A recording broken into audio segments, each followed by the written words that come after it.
Welcome back to our series of panels today, Books for Your Ears, the past, present, and future of the audio book.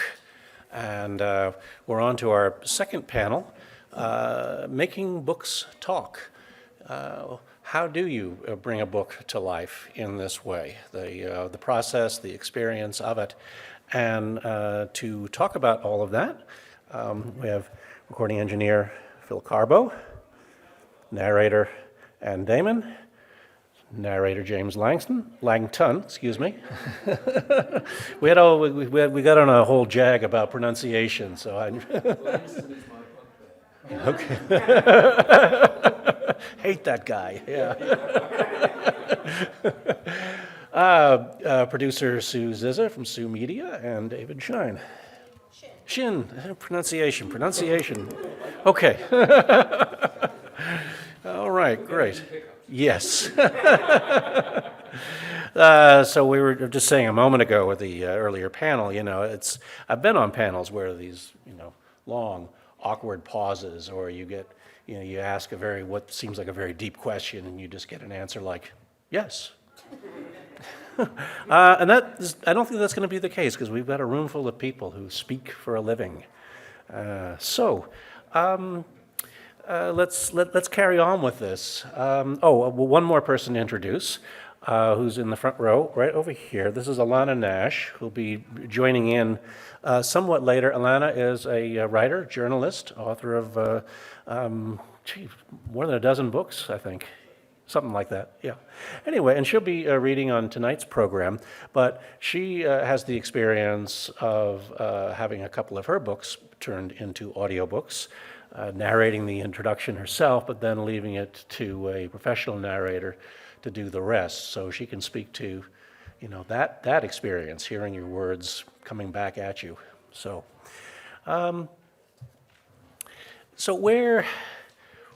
what's the first step for each of you? Is it just a call? Here's your next one, or how does that work with a new project, a new book?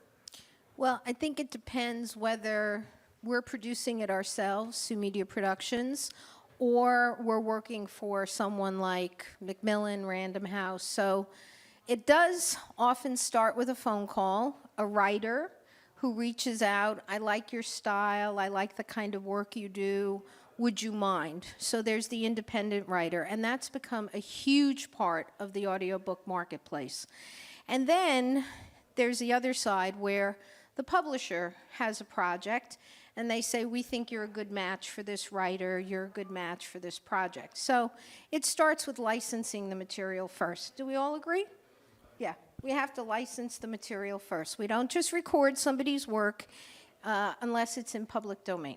Right, and then just a slight difference from the NLS side, the Library of Congress side. So NLS, of course, is a library first. And so we have a collection development section in which we have librarians who look for material that is pertinent to our patrons, and they select that material. It goes through a whole process of bringing this into NLS. It's a very library-esque thing to do. It's very boring. There's cataloging involved and all that sort of stuff. But eventually it comes down to our contractors, and then, of course, our media lab itself. And so our contractors get assigned bulk material, hundreds of books at a time. Our media lab has access, and they can have a little bit of a pairing of material that can be chosen amongst the larger selection to a narrator. So there's a little bit of a casting step there as well, and there's no need for calling permission or any of that. That's all taken care of in advance by this collection development section of NLS. So then next is casting. Yes. That's the next most important part. At our company, again, because we're a small publisher, we tend to work very collaboratively with the authors. Some publishers choose to purchase the material, and the next time the author hears it is when it's out at Audible. We don't work that way, and even when I work with the bigger publishers, I often choose to ask, can the writer be part of this process? I really believe that if we do not honor the writer's words, we're not producing anything but something that we just like to listen to, which may not serve the work. And you're right, and as a contrast there, I don't know of many authors who have ever heard anything that's been recorded by NLS. And there's, most of the time, those authors are surprised that we've recorded. I remember a time, probably Laura or Michael would be able to say the story more correctly, that authors have gotten frustrated with the narrator when the narrator just happens to call, trying to get pronunciation, maybe the name or what have you. It's like, how dare you record my book? You don't have permission, da-da-da-da-da-da-da. So, of course, this was, a little bit more in the past. These days, maybe they're more aware of our program. I don't know. But there's sometimes been a little bit of surprise on the side of an author to hear that there's some audiobook being produced. In the commercial side, too, we have a very dear friend whose wife wrote a book, had tremendous success. One day, her Audible subscription came through and said, hey, listen to this new book, and it was hers. She was not happy. Just to say, the famous instance is Catcher in the Rye, right? Where J.D. Salinger had forbidden any audiobook version to be made, but because NLS works outside of the copyright, doesn't have to ask the author or the publisher, the only version that had been... I was projecting. I could hear you. The only version that had been recorded, if everybody heard, right? You don't need a microphone. So Catcher in the Rye, the only version was the NLS version. But I would also say, since I started in the audiobook industry in America in about 2004, it's changed so radically. I used to get so many books coming through, I couldn't keep up. And these days now, I don't get books, I get offers of an audition. It's very different. So, and I think NLS has changed. Obviously, the technology is changing so fast. Everything is changing the way everybody works. But just to finish off with the casting and all of that, at New York Public Library, the way I work is kind of the other way around. I usually get the narrator, and then I look for a project for the narrator. That's maybe counterintuitive, but people will usually, newbies, often who are not actors, will display certain talents. I have one guy who's a very good reader whose background is in pharmaceuticals. This is a guy who can pronounce the name of every antibiotic under the sun without needing a reference book. So I found a book that was filled with that. It was about antibiotic use in chicken raising. It was actually a really good book, but it was one that really suited him. So it was a marriage made in heaven, except for the listener, perhaps. It's pretty uncomfortable. I've actually been the narrator on the receiving end of those projects. I come from a background in automotive, and I also manage doctors' offices, so I have a background in pharmaceutical and medical, and I ended up having a publisher contact me to record textbooks. So I spent 6 or 7 years recording textbooks for Pearson.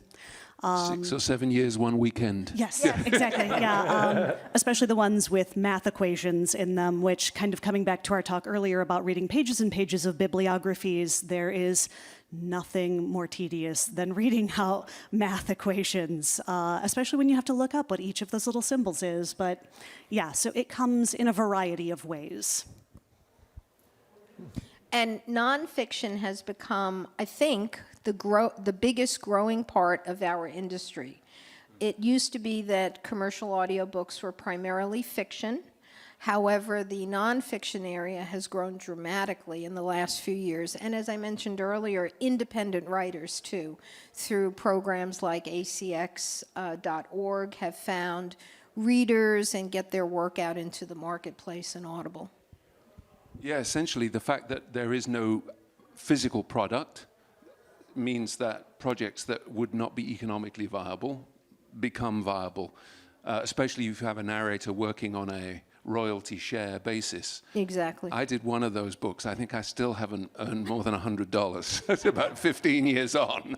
But for the independent writer, it really can be the best way to get their work out. And we just did a conference in San Francisco where we were advising a lot of independent writers, think about saving the money on the published version, the physical print book, and investing it in the audiobook because you may get more return that way.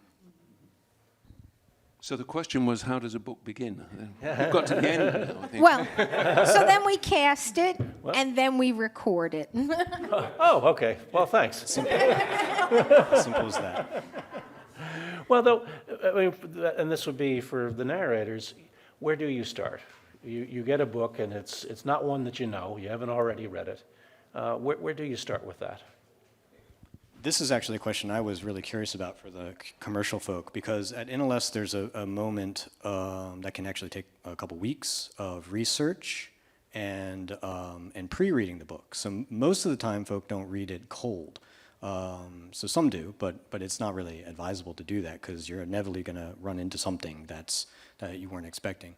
But I'm curious about that. Do you guys spend any time on research and pre-reading, or do you just go right for we're it? supposed to. We are supposed to. There are narrators, especially young narrators who first come into the industry, who think, it's only 700 pages, I'll just read it as I go. And then at page 650, they realize there's a character who, oops, they've totally misinterpreted, and they have to go back and re-record that whole section when where that character appeared. So we always advise people, please prep. We work with the writers, the publishers to get word lists to make sure that in advance we're looking things up correctly. European pronunciations can be very different depending if you're an American. We're doing a project right now where the wonderful narrator is an Englishman, and the French he pronounced, although acceptable to any American ear, is unacceptable to the French. And so we had to bring somebody in to just re-record that section because he's an Englishman, a beautiful Englishman, doing a beautiful job reading French, but not acceptable to the author. I happened, in doing some research for something else, and happened to listen to a book on tape from the 90s about the Civil War, and it's a good reading generally, but at one point it's mentioned that claret was served, which, and in France, claret would have been served, but this was in Washington, D.C. It was claret. Right. Not to mention that claret doesn't exist in France anyway. Right. It's Bordeaux in France. Right. I don't know if you want to speak to this, but apart from reading the book in theory, and for me, it's a lot about deciding what the narrative voice is going to be that I'm going to use. And also, obviously, characterization is going to be important. If it's a detective story, you do need to know who the murderer is, and if it's a woman disguised as a man, or all those other things. Though I did come the worst cropper, I think, in a series of books I did about a bizarre English sub-aqua troubleshooter. Written by an archaeologist. It was a very bizarre series, and this English guy and the character in the book had a sidekick who was called Kostas Kazantzakis. And so I did him with a voice like this, Kostas Kazantzakis. He said he was Greek and all the rest. And then in like the fifth book, it said, Kostas said with his New York accent. He was a New York Greek. He was a New York Greek, but it wasn't because I hadn't read the first book. It's because I hadn't read And then five books later, you find out he's from Brooklyn, not the Bronx. Right? Well, I'm afraid I'm not capable of that distinction quite. I have actually been caught in those situations as well, to the point where now when I am producing from home, I will ask the author at the beginning, if it's a series, where are these people from? Just so that I don't get 5 books in and then discover. I had one come up where the young man was Indian, but then he was raised in the South, which she did not tell me until 3 or 4 books in. I can't remember. We were a ways in, and he had a Georgia accent.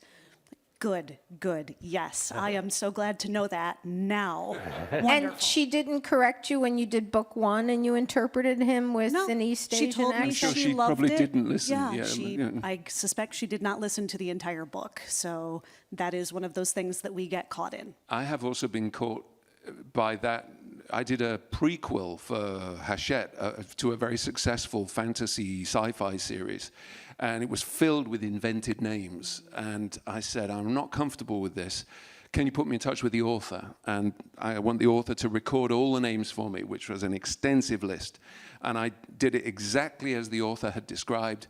And I got trolled up the wazoo for mispronouncing all the names because, of course, everybody had invented the pronunciations in their reading of them. So you're kind of damned if you do and damned if you don't. But I think if you do the research in advance and you make a really good attempt, then, you know, the audience recognizes that. You know what I mean? And consistency is also Yes. one of the most irritating things is when somebody will pronounce something differently or, you know, a name differently or a voice differently or whatever.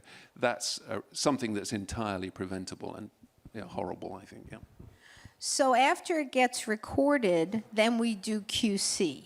And QC is tedious. QC means that someone is listening, not a producer. We have someone completely different in our company that sits and reads along and listens to the book to make sure that every pronunciation is consistent, to make sure that every word as it appeared on the script is there, and then sends us back something called a pickup packet, which means that these are the corrections the narrator needs to make to be able to ensure the work is as accurate as possible. Yeah, on this note, I was wondering another question that I had for commercial folk is at NLS, we work in this fashion with a monitor or engineer, if you will. And so that's actually what we would consider our first QC process, is that person sitting down with the narrator and reading along with them and trying to make sure that that narrator doesn't mispronounce something, is consistent as they're narrating. So are you all working in that fashion or not? Well, it depends. I'm going to let David speak to this in particular because of the home-based narrators. Yeah, that was another part, is remote. Yeah. Yeah, well, back in the day when it started, you would have an engineer and you have a director, you'd have all the people. There'd be like a 5-person crew dealing with an audiobook, and as time has gone, they've shifted the onus on the narrator to be basically self-engineer, self-produce, self-direct, self-QC, and turn over the finished product. So the whole QC. Boo, boo. There are some people that can do both performance and engineering at the same time, but most of the time it takes the actor or the narrator out of the performance to think about gain structure and all the technical stuff involved. So you kind of lower the quality of the product because of that.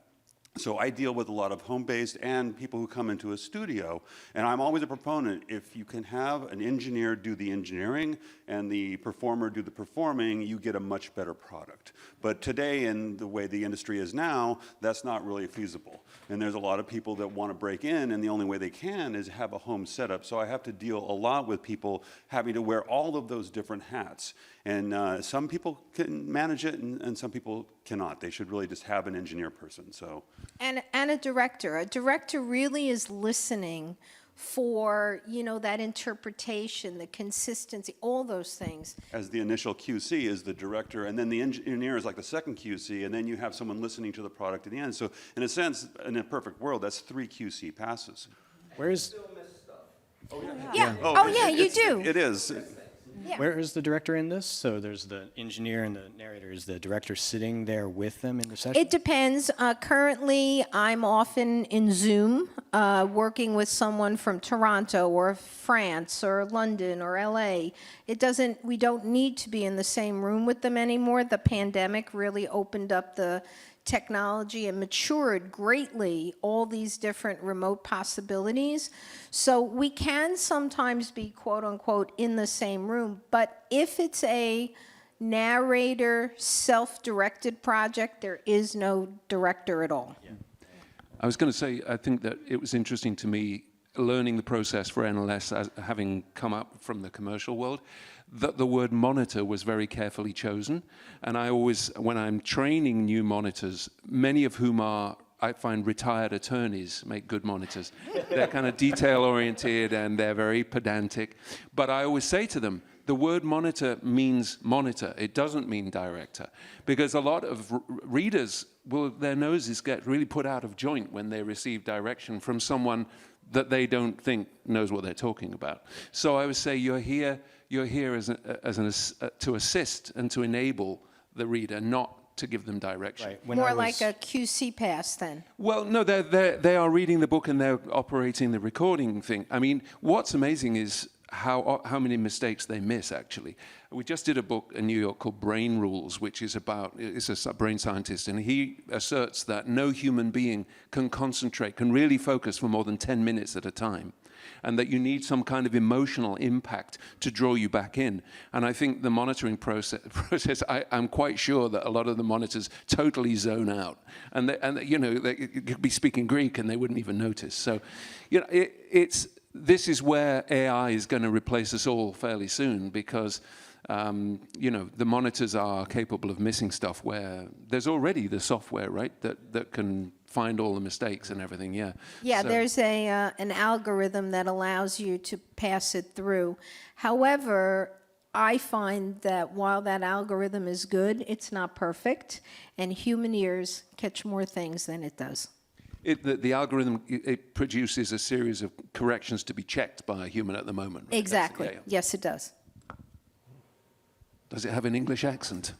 No, it does not have a from the yet. beautiful English accent. It just sends you a list. It sends a printed list. Well, also, it's about the human voice. If someone's really performing the work really well, it's engaging, and you get that emotional connection, and it sucks you in, and you want to listen to. If the narrator is not fully engaging, then you lose the listener. They zone out more likely. So that's also part of the texture that a human can bring to it if they're very good at narrating or performing, that really draws the listener in and keeps them engaged, keeps them interested. That's the watchword. I think engagement is keeping the listener engaged is what it's all about, whatever techniques you may use. That's the... And as a director, one of the things I'm known for is the fewest pickups ever, because my job is to be listening.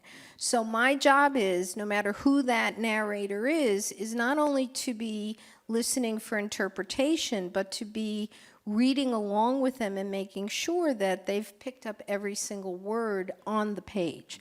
So it's slightly different, I think, my job than a monitor. Oh, for sure. Yeah, Absolutely. yeah. No, Okay. Sorry, we have a question or a comment over here. And for those of you who are tuning in at home, we have a microphone all the way over there, and that's where people will make questions and comments when you hear these disembodied voices. And if you do have a question or a comment, that's the microphone. If it's difficult for you to get there, we'll bring it to you, but there it is. I just wanted to say that at NLS, I teach the monitors exactly opposite. That they are the first Thank you. set of ears to listen to this, and that they need to be as observant of the performance as of the technical aspect. And because the job title now is narrator, monitor, reviewer, people sometimes will narrate a session and then they will monitor a session. And so there isn't any, how dare you tell me, you lowly monitor, tell me how to structure my performance.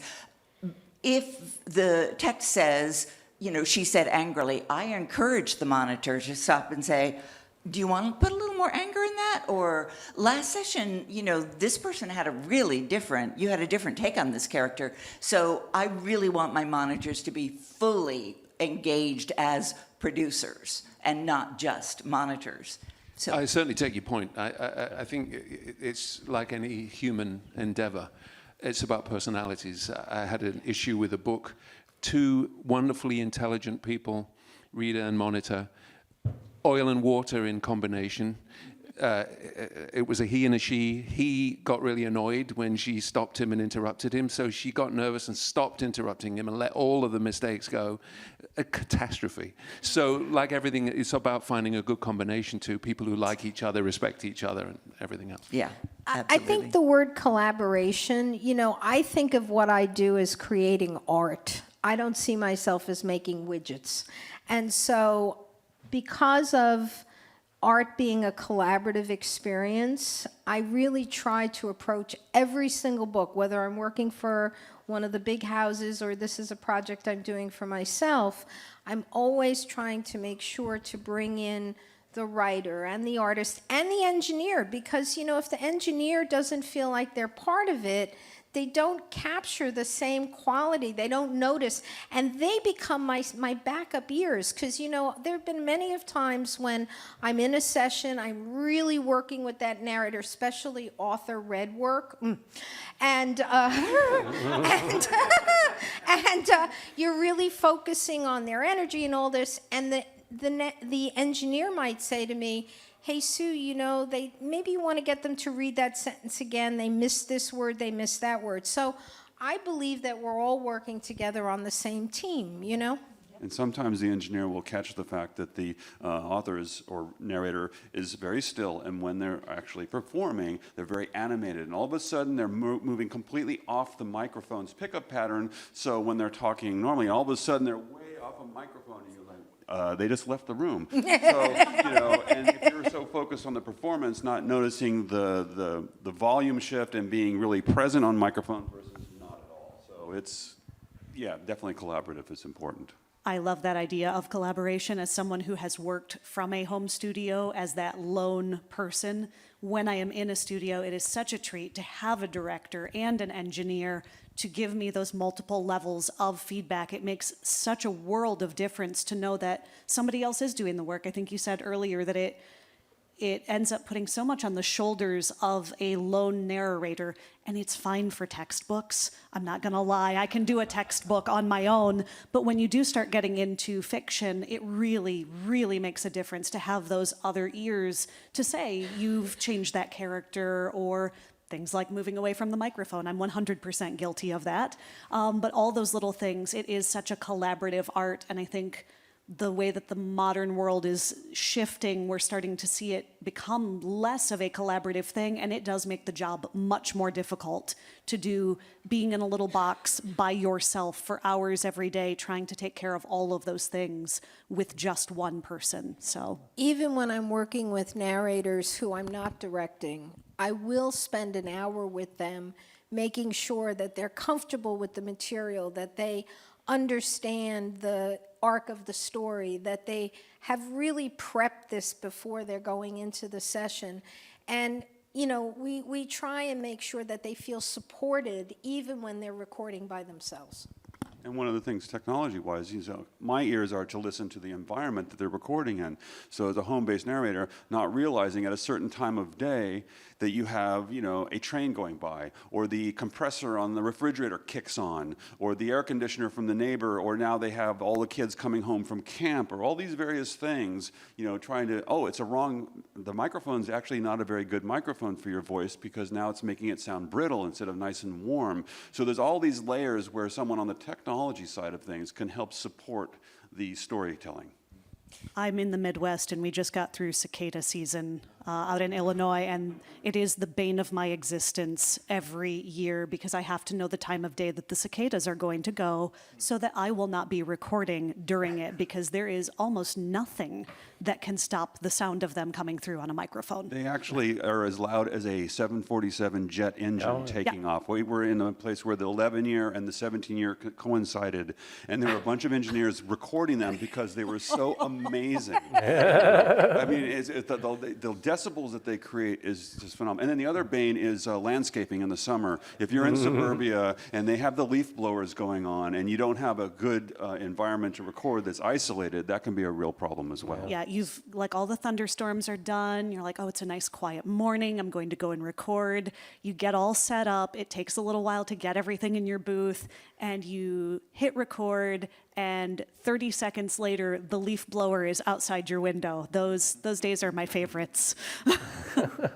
The one thing we're not kind of addressing, we're kind of talking in a professional environment to a degree, and certainly at NYPL, we're dealing with an entirely volunteer crew. I'm the only employee in the department. Everybody else is a volunteer.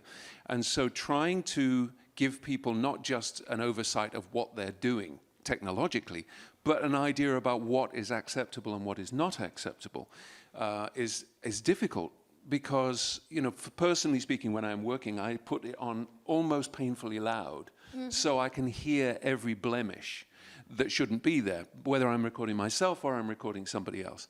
But I think for most people who are coming in for their 2 hours that week, and they're 75 and they're a little bit uncomfortable with the computer and they are interested in books, but really in the end they're not that interested. It's how to maintain those standards, especially when you don't have direct oversight yourself. In my situation, I'm just one person. I've got 3 studios going on at the same time. I may not hear any of that book at any point until I'm actually making the DTB, and then it may be too late. So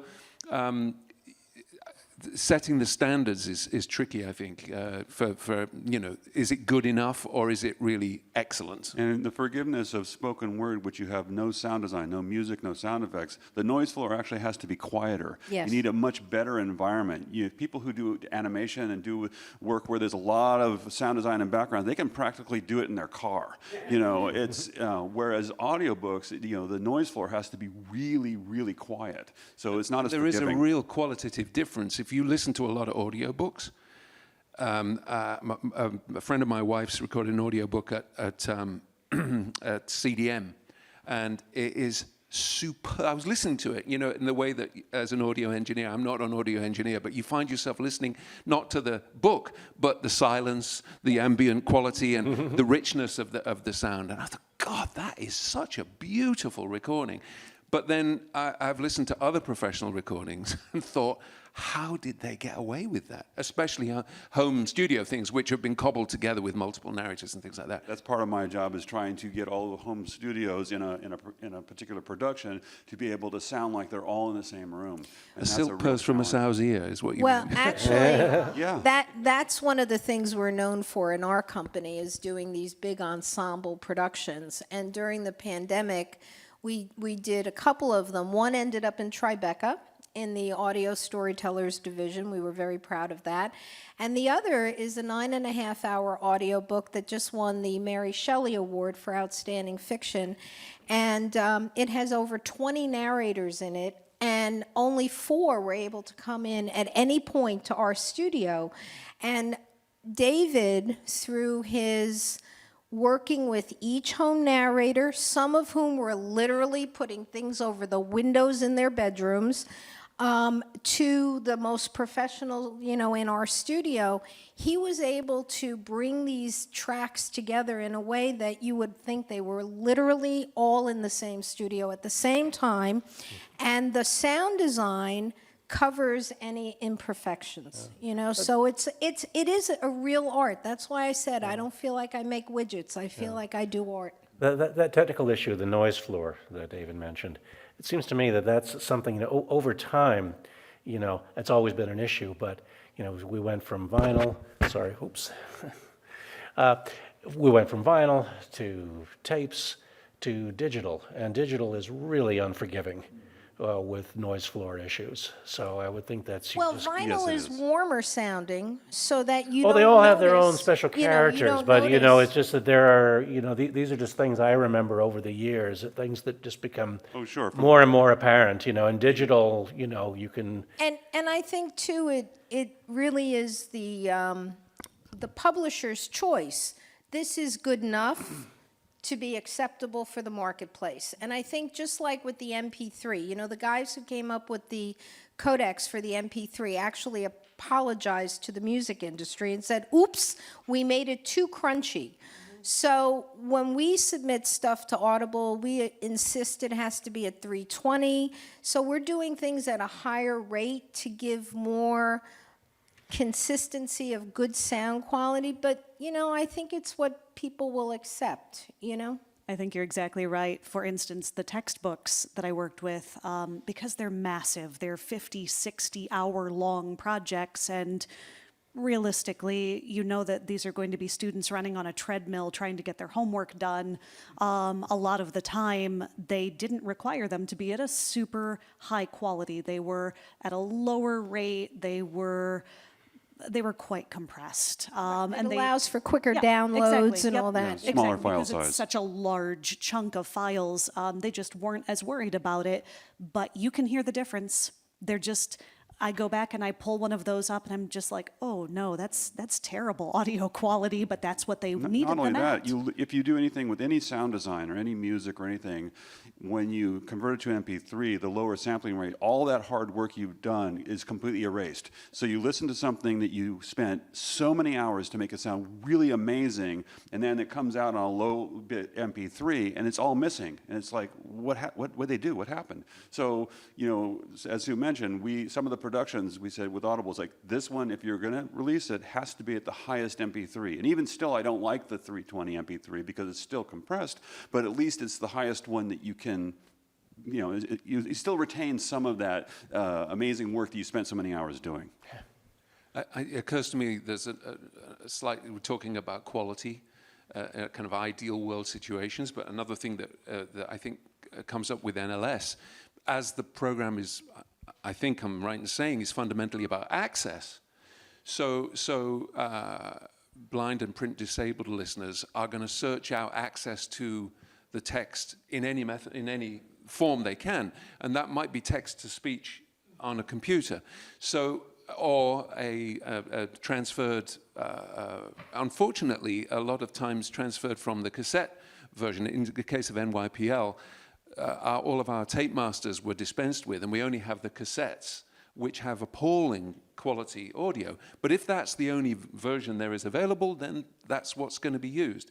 So in a way, the bar is movable, I think, for my interpretation is for NLS patrons, because they have no alternative. It's not like they can pick up the book and read it themselves if they don't like the narrator's voice. So it's a slightly different scenario in that case, I think. Yeah, for the noise floor, we have a specification level that we want the contractors to meet. It's very difficult to meet with the way a narrator speaks inside a booth and, of course, ambient noise that's there. It's very difficult to meet it, but we do achieve that. But then what James is talking about with the network libraries, their production is at like a different tier. So we have some allowance for not meeting that noise floor specification and whatnot. And then there's this A to D transfers that, especially from cassettes. I was just emailing a network library yesterday. They were asking me about how to do it. I'm like, if you can avoid it, please do, because it sounds terrible. But, as James has said, accessibility, access to the material. So we will accept the material, even though it's going to sound terrible. And it does. But we want to. It's a funny thing, thinking with Matt's work at the Sound Archives. One time, as a fan of old music, I'm not talking about the 1960s. I'm talking about the 1930s. I was listening to something even as a kid, and one of my friends was like, "Wow, how can you listen to that? All of that." And I realized that I no longer heard that. I was just listening to the music, and my brain was eminently capable of not hearing the noise anymore. Yeah. So we make a choice, right? It depends how we were talking about, or I was talking with Matt about kids' capability to watch a black and white movie. Mm-hmm. But it's a mental leap, right? If you can overcome the prejudice, if you can get beyond the bad quality of the sound, because you want to hear on a great narrator making a great reading. It goes to text-to-speech, too. It will also apply to text-to-speech. And sometimes, though, and this is gratifying for me as someone who, does presentations on, early recordings, sometimes you just connect. The recording still connects, And I've seen that happen when I've played modern-day transfers, the best possible transfers of things like recordings of Enrico Caruso, from which are well over 100 years old, 110, 15 years old in some cases. And you play them for an audience of music lovers, and it seems to take about 2 seconds for people to forget that they're listening to a truly ancient recording and just become enthralled by Caruso. Well, I think the difference, though, is that as has been brought up, the NLS audience is forgiving, but the commercial industry, I think, should be more careful and more consistent. And that's where I have issue with the commercial industry, because it's not. It's how do we get this out as quick as possible? How do we get it out as cheap as possible? And in the publishing world, from what we've heard, the audiobook side of the industry is very successful, whereas physical print is not nearly.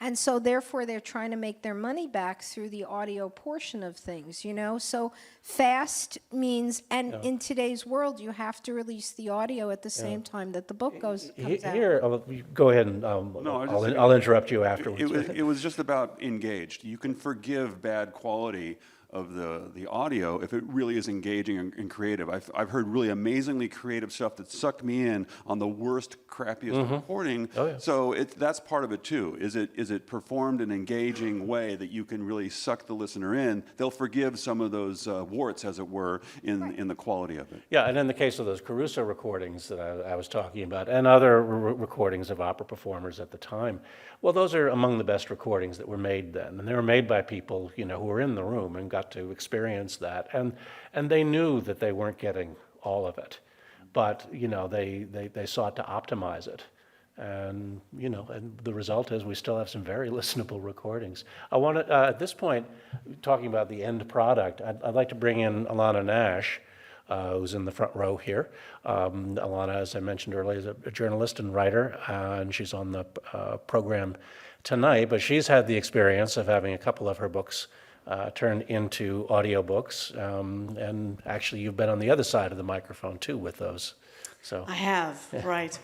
Well, I write biographies, and I came to audiobooks rather late because my books had not been such huge sellers that publishers wanted to do an audiobook at the time of publication. But I had two different kinds of experiences.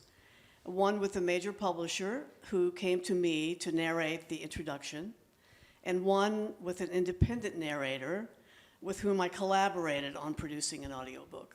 Exactly the kinds of things you've been talking about. These were quite disparate experiences. Sure. The first was with Simon & Schuster. In 2003, they published my biography of Colonel Tom Parker, Elvis Presley's manager. It was called The Colonel, The Extraordinary Story of Colonel Tom Parker and Elvis Presley. It came out in hardcover. It stayed in print in several paperback editions and Kindle. Then when word went out in 2017 about an upcoming Elvis film, Simon & Schuster decided to do an audiobook. It's 14 hours and 49 minutes long, and it came out in December of 2017. They hired Gibson Fraser to read the main text and asked me to read the introduction because it was first person, and perhaps to break up the voices, a male and a female. And I guess some people really like to hear authors reading their work, so that was apparently a marketing plus. They assigned a staff producer to it, and then Simon & Schuster hired a studio called La La Land in Louisville, where I live. And I went in and worked with the head engineer and producer there, Anne Gauthier, who made me feel very much at ease, and I enjoyed that experience quite a bit. I record all of my interviews for my books, so I was used to hearing my own voice played back to me. And while I'm always hypercritical about it, I wasn't terribly nervous about doing the narration because of that. I had no contact with Mr. Fraser, and no one asked me about pronunciations or about Mr. Parker's accent, which was distinctive. Some of Mr. Fraser's pronunciations of names make me wince, and I thought he mostly missed the Colonel's accent, which was Old South by way of a Dutch childhood. He was born in Holland and came to America at 20.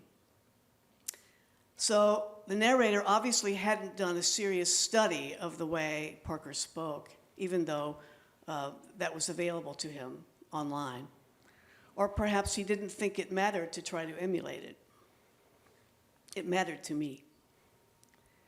But I loved hearing how a professional reader handled the material, and also my writing style, because I tend to write longer sentences that are more for the eye than the ear.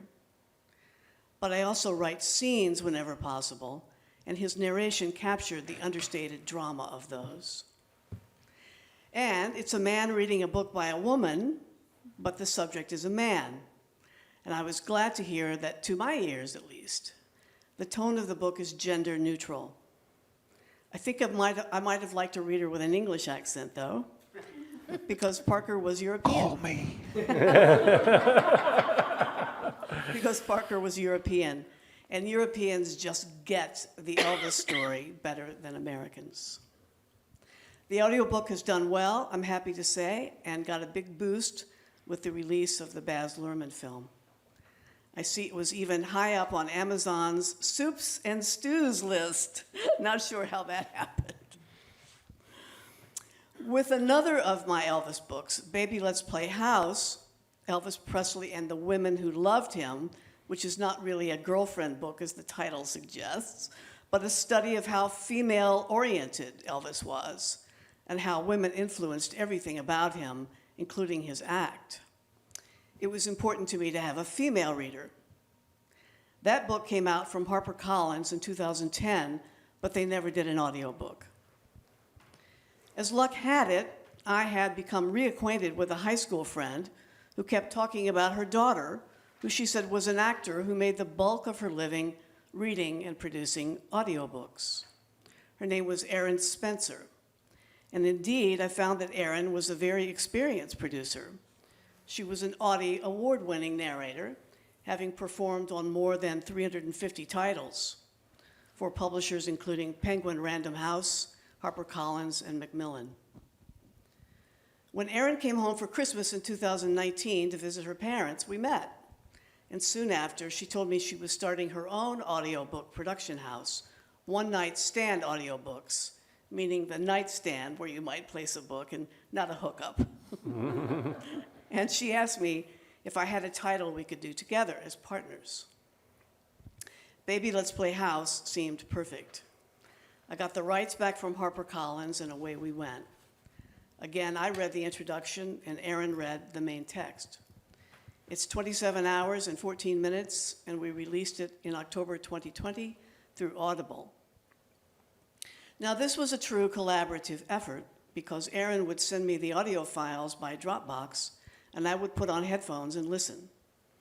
I had an Excel spreadsheet before me, and every time she mispronounced a name or a word, I made note on the spreadsheet of precisely where it was, chapter, page, and time-wise, and whether it was a misread or a mispronunciation. Then I typed in how to correct it. I would also ask her to redo something if I thought she wasn't emphasizing the right words. Well, you can imagine how tedious and how much time this took with a recording that is 27 hours and 14 minutes. But Elvis fans are rabid about this stuff, and they would be furious to hear mispronunciations on these distinctive names and Southern expressions. But I'm so glad we did it. It was quite an experience, and each month we both get a check. And I'm very grateful to have an audiobook on that title.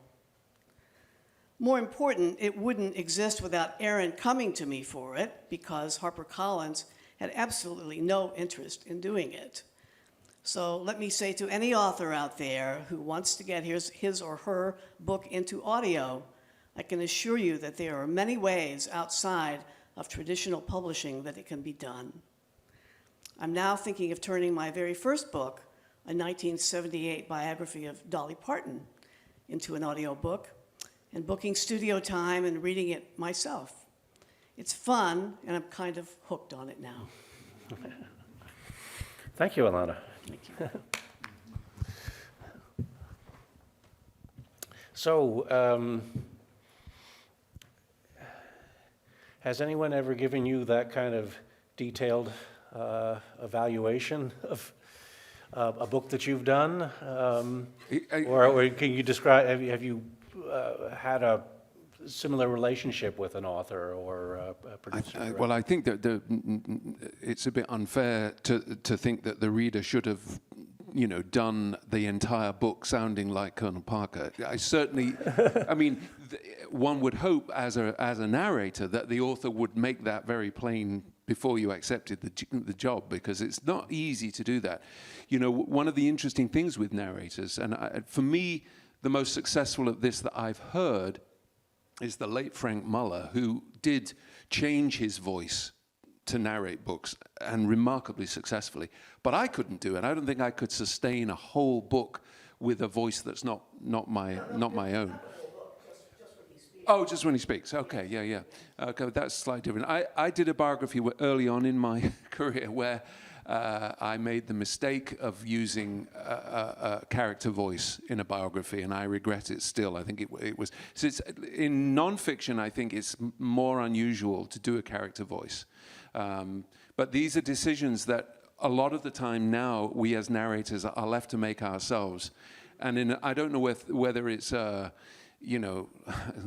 great American tradition of, making somebody else liable for the mistake.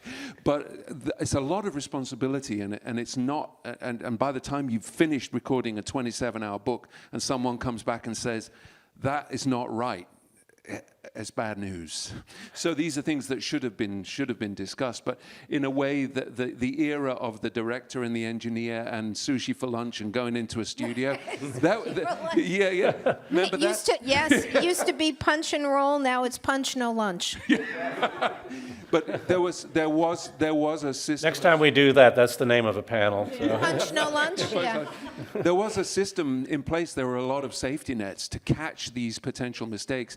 If you just send the narrator the book, you send them the PDF and leave them to it, and then it comes back, you kind of have to live with the mistakes that are going to come with it. And again, it goes to that thing of where does that individual as a human being place the bar of what's good enough, and everybody's different. Your comment, though, about acquiring your audio rights. This is something that happened with us. So many years ago, when we first started in 2009, we had done a piece with an author named Ellen Kushner. It was an original audio fiction piece. We had so much fun doing it. And at the end, I said, Ellen, you've got all these books you've been writing all the years. How come there's no audio? She said, I'm not famous enough. I'm not this, I'm not that. So we went to her agent and we said, hey, we would like to get this backlisted title, and we want all three of them at the same time. And he was like, I'll get you the first one. Nobody cares. Whatever you do. Well, it was one of the first times that full cast was used in an audiobook. And we were creating a new sort of style of, and we pushed it. We got Audible behind it. We still make money now, 12 years later, from these books. And when we went back to the agent and said, hey, book one an Audi, won all these things, did all this great stuff, he went, oops, I let the ball fall, and I never did get the rights back from book 2 and book 3. So he ended up spending a good deal of his own money getting us those rights because, so it's really important that authors understand from the beginning where the rights, exist. Because like our friend who one day, she's like, oh, what's on Audible today? My book? You know what I mean? So that's really where it becomes... I think Amazon as a publishing house does guarantee, or certainly did, a number of media for every book they publish, right? So you sign the deal with Amazon, they say, okay, we'll put it out in softback, we'll put it out in ebook, we'll put it out in audio. And most of those go to like Brilliance or wherever to be the kind of slush fund of production. Right. But things are changing so fast all the time. We have sorry. I did want to say the most recent book we did, Presence the Play, in that one, the author actually shopped his book out to many different houses that he felt were doing a similar kind of style to us, but he liked our approach mostly, initially, and then we did one sample chapter for him as a script idea, and we sent it to him and said, well, this is what we're going to do if you work with us, and he chose to, work with us as a result. So again, it's really that collaborative experience. How collaborative do you want to be in the process? Are you just flipping burgers, or are you making art? Yeah. We have just a few minutes left on this panel, and I wanted to leave some time for comments and questions, and I see we have one over here. How has the technology changed the industry in terms of production? I have my own thoughts on this, but you talked about 2009. When did Audible actually start? Because I know when they came into the ballgame, there was a huge explosion. Well, they of were around audio. before 2009. We Right. were pushy in 2009 and Yeah. got these contracts with Right. them. But But more- they were around longer than that. But Right. yeah, but the technology went from being cassette to digital download in the early 2000s in terms of, Also, in the beginning, Audible was only doing author-read or narrator single voice only. They were not doing any of the stuff we're doing with Ensemble or sound design or in music and all of that. but in terms of technology, having studios and all this stuff, I'm talking about market more than anything else, because You're to talking me, about the listener or versus producers? well, Produce as a production. producer, to me, the market changed completely, because you went from having to have the physical cassettes to, so for instance, when you wrote the biography, and you say the book wasn't that popular, only popular books really could be turning a profit At the time. in the audio world. Now, because of all the production costs involved, now that those costs and those choke points have been completely changed. So audio, to a certain, I mean, as producers, how does that Well, there affect also you? was most books were abridged, and now the standard is unabridged recordings. So I mean that changed, but also the physical size of a file of an unabridged recording is getting smaller and smaller, and the technology, you know, our phones are so powerful, which is probably people listen on phones, I would imagine, more than any other device. Well, the biggest game changer was that when you had the ability to have a file, which is the iPod basically, Right. was what changed the whole ability of the industry to now have a file that you carry with you, and the MP3s be able to, the file size small enough to fit on your device, because memory back then was very expensive. So that really changed, you know, the delivery. Rather than having to make physical cassettes or physical CDs, just like you make physical books, there was a lot of expense in creating this inventory, and if it didn't sell, then it was a loss. So it was always a lot of publishers hedging, like, okay, will this one sell? Then I'll spend the money in making how many thousands of CDs or cassettes or whatever. Now, as a file, you don't have that overhead. It's just the production cost. So it did change a great deal as far as producing, because now you're just creating a file that someone can download and then play on their own personal player, whatever and that is. steal easily too. Yes. so It's when a we different conversation. when we produce a project independently, we often distribute through Blackstone. I really like their process and everything.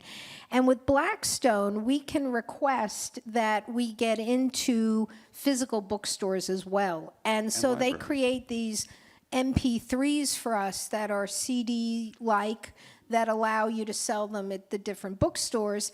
And also, too, in the library system, whereas some other publishers will only offer a digital-only file, Blackstone, if we ask them through Hoopla and other programs, they will put in physical CD, MP3 sets into the libraries as well. So it really depends on how you're getting it delivered to you. There are still places where you can get CDs.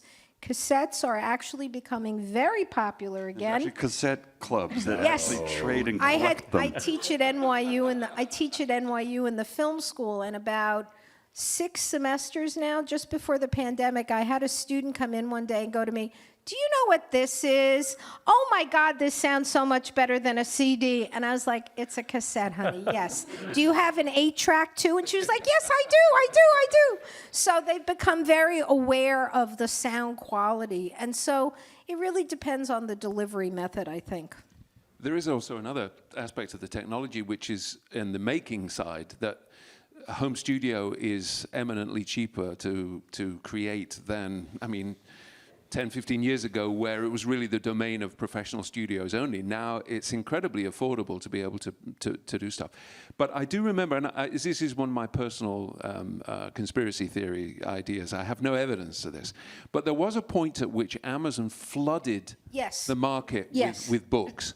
And my conclusion was that they wanted to create many, many more home studio narrators. And as quickly as they turned the faucet on, they turned it off again. And I was getting offers, multiple offers every day from multiple sources. It was impossible. So I don't think, I didn't even want to mention it before, but Audible is a strange player in the market. They take more than 50%, I think, of 60%. So, you know, the multiple other players are sharing 40%. And their role in the creation of this market and what they're doing with it it's pretty opaque, I think. Well, in the beginning, Audible was really like a secondary, like the major publishers would produce their audiobook and release it with the print, and once the run had been finished and they made their money, then it would be released on Audible as like a secondary income. Well, that's now become a primary income in the way that the industry is. And their model of having this very small margin, this high volume, low margin concept, is hard for people to make any money now, and that's the challenge. So we're a SAG-AFTRA studio. I'm very, very, very union. You know, I will not work with non-union actors, and if I do, we sign Taft-Hartleys and all the rest, okay? Because we really believe in the union. And I recently learned that Audible pays less than I do as a small publisher because of their bulk work. So now think about that. You're a home studio narrator, you're getting paid less than I'm gonna pay you, and you've got to turn out your work faster, you know? And you are right. The sushi days. Oh, the sushi days. I got paid 5 times as much Yep. to go into a studio in New York and have sushi for lunch, Yep. and just read, than I get paid now to do everything and produce a That's sale-ready right. file. That So, is yeah. exactly correct. And I think Thank you, the other Audible. thing, too, was that when that spigot got turned on, it was backlisted nonfiction titles. It was a huge wave of backlisted nonfiction titles that all of a sudden flooded the... There was some fiction, but Some of the worst but it books was I've ever read. Oh my gosh, you're right, things that about- should never have been published. It was a huge catalog, and basically they, as you said, turn it on, turn it off. And the people who said, oh, there's this big spigot that turned on, people that I know that invested and put in like 8 booths in their space, they were going to make this big like factory, and then it got all up and running, and as soon as it got up and running, the spigot turned off, and now they invested in 8 studios, and they had no way to fill it. So some of the people, unfortunately, didn't do too well because of it. Yeah. Well, we're a little over time here. Sorry. That's okay. It's all right. I think we started a minute or two late, so it's all right. I want to thank Phil, Ann, James, Sue, and David. I won't mispronounce anybody's last name this time. And Alana Nash. Please give them a big hand.